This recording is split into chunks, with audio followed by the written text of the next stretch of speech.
Hello, അപ്പോൾ ഇതാ രാവിലത്തെ വിശേഷങ്ങളൊക്കെ ആയിട്ടാണ് കേട്ടോ കൂട്ടുകാരെ വന്നിട്ടുള്ളത്.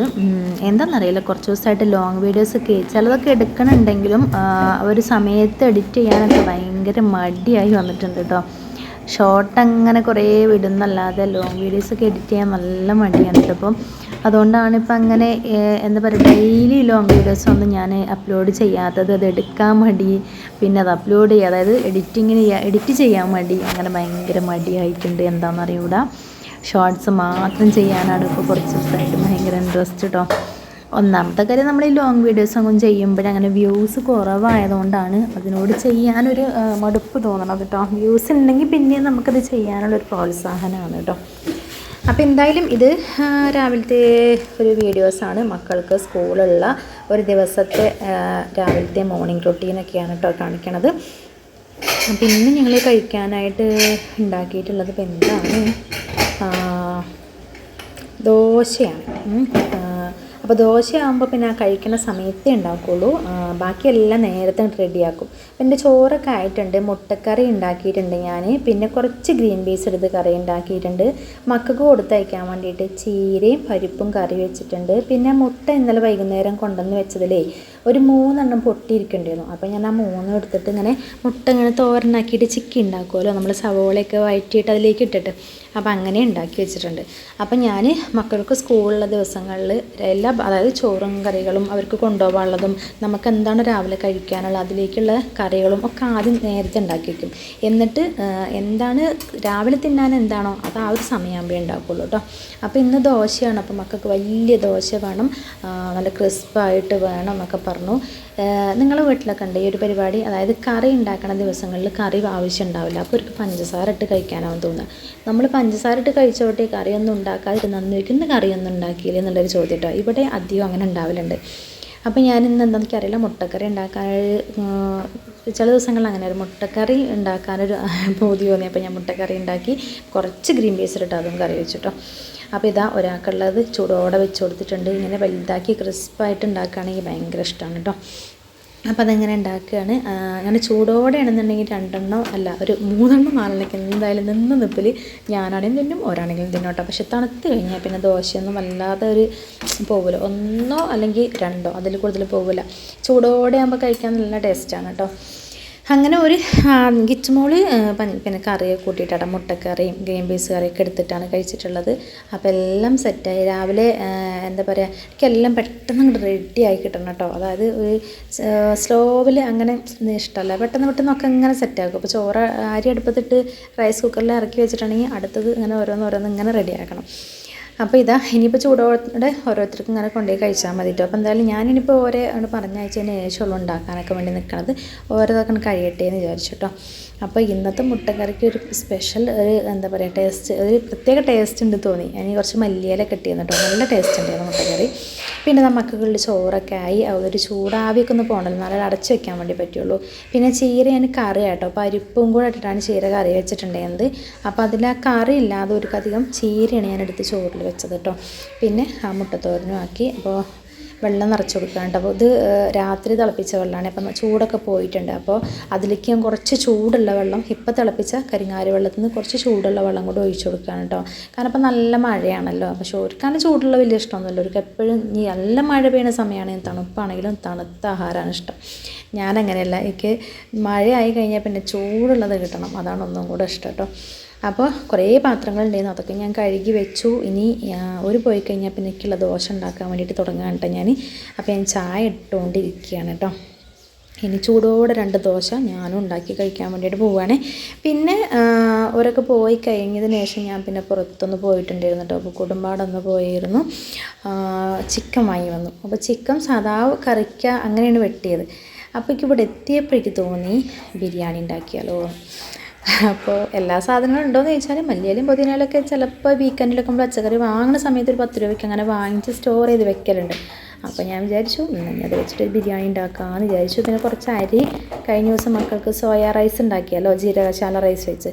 അപ്പോൾ അതിൻ്റെ കുറച്ചിരിക്കാനുണ്ട്. അപ്പോൾ അതെല്ലാം കൂടെ ഇട്ടിട്ട് പെട്ടെന്ന് ഇടിപിടേനൊരു ബിരിയാണി ഉണ്ടാക്കാമെന്ന് വിചാരിച്ചു.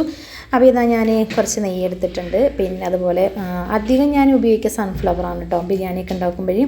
പിന്നെ കുറച്ച് സൺഫ്ലവറും കൂടെ ഒഴിച്ചിട്ട് അതിലേക്ക് സ്പൈസസ് ഒക്കെ ഒന്ന് പൊട്ടിച്ചെടുക്കുകയാണ്. പിന്നെ നമ്മൾ സവോളയും ക്യാരറ്റും ഇട്ടിട്ട് അത് വഴറ്റിയെടുക്കുകയാണ്. ഞാനങ്ങനെ സവോള ഫ്രൈ ചെയ്ത് വെക്കണമെന്നില്ല കേട്ടോ. അങ്ങനെ വലിയ എന്താ പറയുക, പ്രത്യേകിച്ച് എന്തെങ്കിലും ഇതിലൊക്കെ നമ്മൾ ബിരിയാണിയൊക്കെ ഉണ്ടാക്കുമ്പോൾ മാത്രമാണ് അങ്ങനെ ആഡംബരമായിട്ട് ബിരിയാണി ഉണ്ടാക്കുക കേട്ടോ. നമ്മൾ അണ്ടിപ്പരിപ്പ് മുന്തിരി അങ്ങനെയൊക്കെ ഉപയോഗിച്ചിട്ട്. അല്ലെങ്കിൽ പിന്നെ പെട്ടെന്ന് ഇങ്ങനെയൊക്കെ അത് അണ്ടിപ്പരിപ്പ് മുന്തിരിയൊക്കെ മാറ്റി നിർത്തും. പിന്നെ അതുപോലെ സവോള ഫ്രൈ ചെയ്യൂല അങ്ങനെയൊക്കെ. എൻ്റെ ഫോണിൽ ചാർജ് വളരെ കുറവായിരുന്നു കേട്ടോ. അപ്പോൾ ചിലപ്പോൾ ഈ ബിരിയാണി ഉണ്ടാക്കണത് ഫുള്ളൊന്നും കാണിക്കാൻ പറ്റുമൊന്നുമില്ല. കുറച്ച് നേരം ഞാൻ ചാർജ് ഇട്ട് വയ്ക്കും കേട്ടോ. പിന്നെ ഇതിൽ പ്രത്യേകിച്ച് അങ്ങനെ ഒരു സ്പെഷ്യലൊന്നുമില്ല. അപ്പോൾ ഞാനിപ്പോൾ നെയ്യ് ഒഴിച്ചു, സൺഫ്ലവർ ഒഴിച്ചു, സ്പൈസസ് ഇട്ട് പൊട്ടിച്ചു, സവോള ക്യാരറ്റ് ഇട്ട് കൊടുത്തു വഴറ്റി. പിന്നെ ഇഞ്ചി വെളുത്തുള്ളി പേസ്റ്റല്ല ഒന്ന് ചതച്ചത് ഇട്ട് കൊടുത്തു. അതിൻ്റെ പച്ചമണമൊക്കെ മാറി വന്നപ്പോൾ തക്കാളി ഇട്ട് കൊടുത്തു. ഇതൊക്കെ നമ്മളെ ഇറച്ചി എത്രയാണോ ഉള്ളത് ആ ക്വാണ്ടിറ്റിക്ക് അനുസരിച്ച് വേണം ഇതിൻ്റെ ഒരു മെഷർമെൻറ്റ് എന്നൊക്കെ പറയുന്നത് കേട്ടോ. പിന്നെ പൊടികൾ ഇട്ട് കൊടുക്കുകയാണ്. മഞ്ഞൾപ്പൊടി ഞാൻ മഞ്ഞൾപ്പൊടി ഇട്ട് കൊടുക്കും, മഞ്ഞൾപ്പൊടി ഇട്ട് കൊടുത്തു. പിന്നെ ചിക്കൻ മസാല ഇട്ട് കൊടുക്കലുണ്ട്, മല്ലിപ്പൊടി ഇട്ട് കൊടുക്കും. മുളക് പൊടി ചിലപ്പോൾ മാറ്റി നിർത്തും, ചിലപ്പോൾ ഞാൻ കാശ്മീരി ചില്ലി ഇട്ട് കൊടുക്കും. അല്ലെങ്കിൽ പിന്നെ കുറച്ച് പെപ്പറൊക്കെ ഉണ്ടെങ്കിൽ അതിൻ്റെ പൊടി അങ്ങനെ ഇട്ട് കൊടുക്കും കേട്ടോ. പിന്നെ ഓൾറെഡി ഇഞ്ചി വെളുത്തുള്ളി പച്ചമുളക് നമ്മൾ ചതച്ചത് ചേർക്കണ്ടല്ലോ, അപ്പോൾ എരിവൊക്കെ അതിൽ നിന്നുണ്ടാവും. പിന്നെ ഞാൻ പറഞ്ഞല്ലോ ഞാൻ ബിരിയാണി ഉണ്ടാക്കാൻ വേണ്ടിയിട്ട് തയ്യാറായി നിന്നോന്നല്ല. അതുകൊണ്ട് തന്നെ ചിക്കൻ എന്ന് പറയുന്നത് നമ്മൾ സാധാ നോർമൽ കറിക്ക് വെട്ടുന്ന ആ ഒരു ഇതാട്ടോ, വലിയതാക്കിയിട്ടല്ല വെട്ടിയിട്ടുള്ളത്. അപ്പോൾ എന്തായാലും ചിക്കനിക്കൊക്കെ നന്നായിട്ട് മസാല പൊളിക്കും, ചെറിയ ചെറിയ പീസുകളാണ്. അതുകൊണ്ട് പിന്നെ ഇതിലേക്ക് തൈര് ചേർക്കണം, മല്ലിയില പുതിന ചേർക്കണം, ലെമൺ ജ്യൂസ്, ആവശ്യത്തിന് ഉപ്പ്, ഇത്രയൊക്കെ ചേർക്കണം. നോർമലി എല്ലാവരും ഉണ്ടാക്കണം ഇതേപോലെ തന്നെയാണ് കേട്ടോ. പിന്നെ ഫ്രൈ ചെയ്യുക അങ്ങനെയൊന്നും ചെയ്യണില്ല. പെട്ടെന്നൊരു പൂതി തോന്നി ബിരിയാണി ഉണ്ടാക്കാൻ വേണ്ടിയിട്ട്. പിന്നെ ഇതിലേക്ക് ഇപ്പോൾ കുറച്ച് പൊടി ബിരിയാണി മസാല പൊടിച്ചതും കൂടെ ചേർത്തു. മല്ലിയിലയും പുതിനയിലയും ഞാൻ കുറച്ച് കൂടുതൽ ചേർക്കും. നോൺ വെജിലേക്ക് മല്ലിയിലയും പുതിനയിലയും ചേർക്കുമ്പോൾ കുറച്ച് അധികം തന്നെ ചേർത്താലും ഒരു ടേസ്റ്റാണ് കേട്ടോ.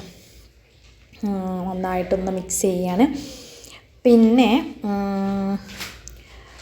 വറ്റിച്ചെടുക്കാമെന്ന് ആദ്യം വിചാരിച്ചു കേട്ടോ. അപ്പോൾ ഞാൻ വറ്റിച്ചെടുക്കണില്ല, കാരണം ഇത് ചെറിയ പീസായതുകൊണ്ട് ചിക്കനൊക്കെ പെട്ടെന്ന് അങ്ങോട്ട് വെന്ത് പോകുന്നുണ്ടാവും. അപ്പം ഞാൻ അതിലേക്ക് വേറെ റൈസ് സെപ്പറേറ്റ് വേവിച്ചൊന്ന് ഒരു ഹാഫ് കുക്കാക്കിയിട്ട് ഇതിൻ്റെ മുകളിലേക്ക് അങ്ങോട്ടിട്ട് ദമ്മിട്ട് വയ്ക്കാമെന്ന് വിചാരിച്ചത് കേട്ടോ. ഞാൻ ഈ ഒരു പാത്രത്തിൽ ഉണ്ടാക്കുമ്പോൾ അധികം ഞാൻ അതായത് രണ്ടും ഒരുമിച്ചിട്ടാണ്ട് വേവിച്ചെടുക്കലാണ്. നമ്മൾ ആ കറക്റ്റ് അളവിന് വെള്ളം ഒഴിച്ച് കൊടുത്താൽ അങ്ങനെ വേവിച്ചെടുക്കലാണ്. പക്ഷേ ഇന്ന് അങ്ങനെ ചെയ്യണില്ല, കാരണം ചിക്കൻ ചെറിയ ചെറിയ കുഞ്ഞു കുഞ്ഞു പീസുകളാണ് കേട്ടോ. അതുകൊണ്ടാണ് വല്ലാണ്ട് അങ്ങോട്ട് ചിക്കൻ ചിലപ്പോൾ വെന്തങ്ങോട്ട് ഉടഞ്ഞു പോകും. ഞാൻ എൻ്റെ കയ്യിലേക്കാണ് പിഴിഞ്ഞ് നാരങ്ങയുടെ നീരെടുക്കണം കേട്ടോ. ഇനി അതിനാരും ബാഡ് കമൻറ്റ് ഒന്നും പറയണ്ട, കൈയൊക്കെ എഴുതി വൃത്തിയാക്കിയതാണ് കേട്ടോ ഗൈസ്. അപ്പോൾ അതിൻ്റെ ആ കുരു അതിൽ ചാടണ്ടാന്ന് വിചാരിച്ചിട്ടാണ് കേട്ടോ അങ്ങനെ ചെയ്തത്. കട്ട് ചെയ്തപ്പോഴേ ഒരു മുറിയിൽ നല്ലോണം കുരു ഇരിക്കുന്നുണ്ട്, അതിൻ്റെ ഒരു നാരങ്ങേൻ്റെ ഒരു മുറിയിൽ കുരിയില്ല. അപ്പോൾ അതുകൊണ്ടാണ് ഒരു മുറി ഇങ്ങനെ പിഴിഞ്ഞ് പറഞ്ഞപ്പോൾ എൻ്റെ കൈ ഇങ്ങനെ വെച്ചത് കേട്ടോ. അപ്പോൾ നന്നായി മിക്സ് ചെയ്ത് കൊടുത്തു. ഇനിയിപ്പോൾ എന്താ ഫൈനലി ഉപ്പുണ്ടോ നോക്കണം. ഉപ്പ് കുറച്ച് കുറവായിരുന്നു, ഞാൻ കുറച്ചിട്ട് കേട്ടോ. പിന്നെ ചിക്കൻ ഇട്ട് കൊടുക്കുകയാണ്. ചിക്കനും ഇട്ടിട്ട് ബാക്കിയുള്ള പരിപാടികളൊക്കെ ഒന്ന് സെറ്റ് ചെയ്യട്ടെ.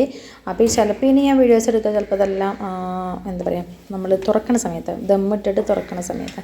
പക്ഷേ അത് സത്യം പറയാം, എനിക്ക് ആ അടുപ്പിലുണ്ടല്ലോ നമ്മൾ വിറകടുപ്പിൽ ബിരിയാണിയൊക്കെ വെക്കണതിൻ്റെ ആ ഒരു ടേസ്റ്റ് വേറെ തന്നെയാണ്. എന്താണെന്നറിയോ, ആ കണലിലങ്ങനെ കുറേ സമയം എന്ന് പറഞ്ഞാൽ 1 മണിക്കൂറൊക്കെ ആ കണലിൽ തന്നെ ഇങ്ങനെ നമ്മൾ അടുപ്പത്ത് വെച്ചിട്ട് പിന്നെ നമ്മൾ ആ ദം ഇങ്ങനെ പൊട്ടിക്കുമ്പോണ്ടല്ലോ അതിൻ്റെ മണം മാത്രമല്ല അതിന് അടിയിലിങ്ങനെ ആ ഒരു എണ്ണയും നെയ്യൊക്കെ തെളിഞ്ഞു വന്നിരിക്കും. അങ്ങനെ ഗൈസ്, പിന്നെ ഞാൻ പറഞ്ഞല്ലോ ഫോണൊക്കെ ചാർജിലിട്ടു. പിന്നെ എനിക്ക് വീഡിയോ എടുക്കണമെന്നുണ്ടെങ്കിൽ ഫോൺ ചാർജ് ചെയ്യാൻ അത്യാവശ്യമായിരുന്നു. അത് കഴിഞ്ഞപ്പോഴത്തേക്കും എൻ്റെ ബിരിയാണിയുടെ എല്ലാ പരിപാടിയും തീർന്നിട്ടുണ്ടായിരുന്നു കേട്ടോ.